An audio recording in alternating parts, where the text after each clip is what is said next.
Hey, what's up, guys? Does yeast consumption worsen acne? Should acne patients avoid yeast-containing products like yeast bread, nutritional yeast, things like that? That's a piece of advice that you have perhaps seen online that I've come across many times, so it might be worth addressing whether there's some merit to that advice. And as it turns out, actually the opposite might be the case. Actually, yeast might be beneficial in treating acne. Now, there's 2 studies that have shown this. The first one, maybe one of my favorite studies so far, from over 100 years ago. And back then, things were a little bit different. So they gave people actually entire blocks of this yeast that you would also use for bread making. You know, those soft, moist blocks, right? Just imagine eating a whole block by itself. So it shouldn't come as a surprise that among the side effects they found was primarily bloating and stomach upset. But hey, the acne got better. All of the 17 subjects were described as improved or completely cleared or cured of acne.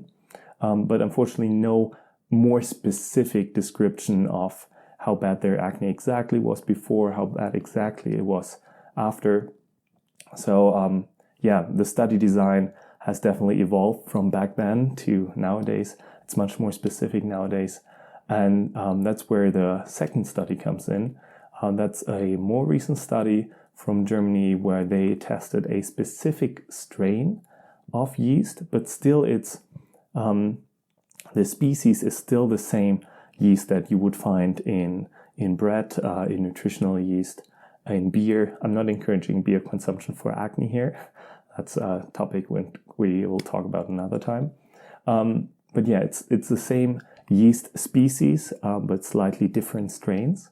And this study also showed strong improvement in the majority of patients in a double-blind and placebo-controlled trial. So a better design and giving a little more evidence to that theory. Now, interestingly, or you might be wondering now, well, if they consume those living yeast cells, that might affect our body very differently than when we're eating yeast products, where due to the heating, the yeast has usually been killed off. But interestingly, in the old study, as well as some other studies on probiotics, they've also tried deactivated, killed yeast cells. And they also found benefits here. And so the theory is that perhaps just the cells by themselves, even though they're not alive anymore, their cell membranes, etc., might actually bind up toxins. That's just one theory, but it appears that even those dead cells might still be beneficial. Now, there is one exception of group of people that should not consume yeast products, or at least reduce the intake of yeast products, and that is people that are suffering from Crohn's disease. Now, with Crohn's disease, we've known for a long time that patients have antibodies to common yeast and an increased amount of those antibodies. And it has then also been shown that actually excluding yeast products from your diet improves Crohn's disease, and adding yeast back in worsens it. So this group should avoid yeast products. Other than that, acne patients and others alike should have no problems with yeast products, except if you have an allergy to yeast, which is possible but rather rare. Now, one more thing that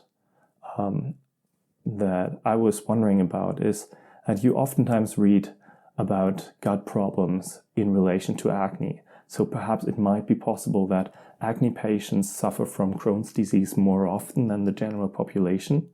And so maybe again, yeast might be a problem for a larger part of acne patients. Unfortunately, there's no good data on that yet.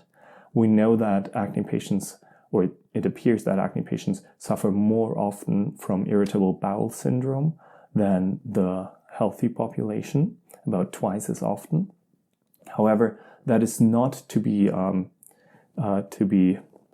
switched up with inflammatory bowel syndromes or inflammatory bowel diseases, which include Crohn's disease.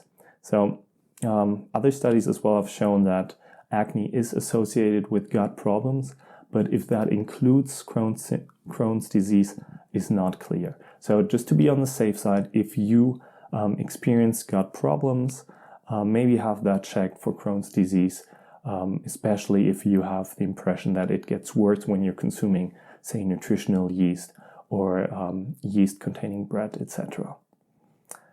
And of course, just because yeast might be beneficial doesn't mean that all yeast-containing products are. I mentioned beer, which is probably not a superfood for acne, but also things like pizza, of course, right?